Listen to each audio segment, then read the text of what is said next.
one thing that we all knew when we went to free agency was Orlando Brown, free agent. We knew that whole thing went on last year. It was like he got tagged. He came to camp late. We knew that was going to be a big thing. And we assumed that after winning the Super Bowl, having a great playoffs, he was going to be tagged at least. But Chiefs are not placing a franchise tag on Orlando Brown Jr. and saves them around $20 million because if we place a tag on him, it's $20 million right out the gate. And we have until Monday, this coming Monday, to work on a deal, and we have exclusive rights to do that at that point. But many insiders don't expect for the two sides to come to terms on a long-term deal as of right now. Chiefs are apparently looking at all options. So, JD, what does this mean to you? And I got a question with the whole combine that we just saw. Is it more likely that the Chiefs see a guy in the NFL draft that they really like, or is it just more likely that they don't think Orlando Brown is worth the contract that he wants? Well, to be honest with you, I think it might be the combination of the two, to be honest with you.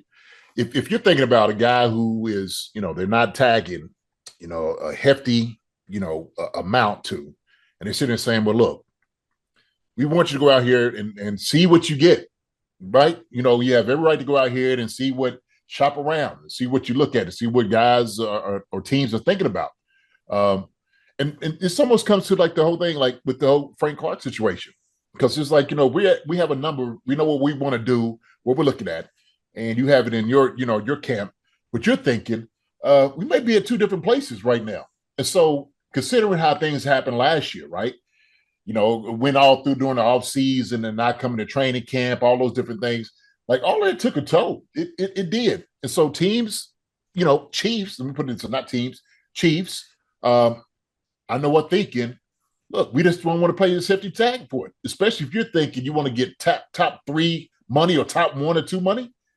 They don't know if they want to do that, right? Look, and we understand the importance of protecting PM15. That right there is absolutely the most important thing that you do, is make sure that Patrick Mahomes, he is protected. You got to have a guy that's capable of doing that. So I was saying something like, it is. It's like, the devil that you know is the guy that you want, as opposed to going out here and don't know what you're going to get in the free agency or may get in the draft. But if you see guys and it's like, look, if we can use that money elsewhere, do different things with it, then why not? So they know they got some guys that are coming up. We're talking about Steve. We're talking about, Chris Jones. We're talking about guys being signed. And they wondered, should we take our money and put it in elsewhere? And I think that's what they have to really quantify.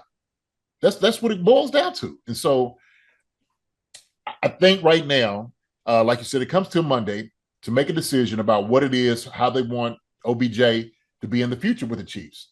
And so, yeah, man, shop him around, see what he gets. And if they match it, or if they see something that they're like, okay, fine, you didn't get anything.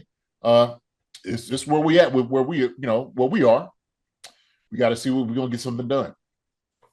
Yeah, some of the reports that came out, obviously it's all speculation and rumors, but some of the rumors that came out from this was that we didn't tag him because we kind of tested out to see what the interest was with him. We kind of want him to hit the open market to see what the actual interest is in paying him that price tag. And I mean, I'm sure some teams out there, maybe not contenders, who may want to pay him that money, but in order to, because a lot of people thought tag and trade was going to be a thing. And obviously that didn't happen because there wasn't that interest out there for people to, to want to get him or pay up for a guy who wants to get paid $24 million a year or whatever he really wants.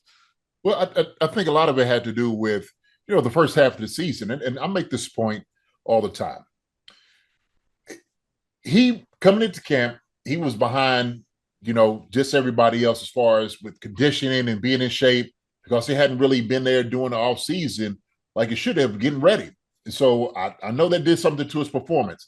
Not to mention also, too, I know he was dealing with an injury that significantly, messed with his performance, right? We can see it. And so, they kind of downplayed a little bit. Oh, yeah, he's got a little knee injury, a little nick here and there.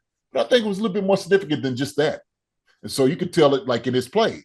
So you could see during the season, he was actually getting better. Now, they didn't probably take it till maybe like week 10 or 11, like, that he was almost where he needed to be. Like, if you look at his production, as far as like, the pass protection, what he gave up in hurries and sacks, you could see that. You could see it glaringly. And so I think all those things was really one of the things that people were looking at during the season. And so the most part of the season, everybody was just checking out, didn't really doing well. Nobody was sold on paying him that hefty type of money.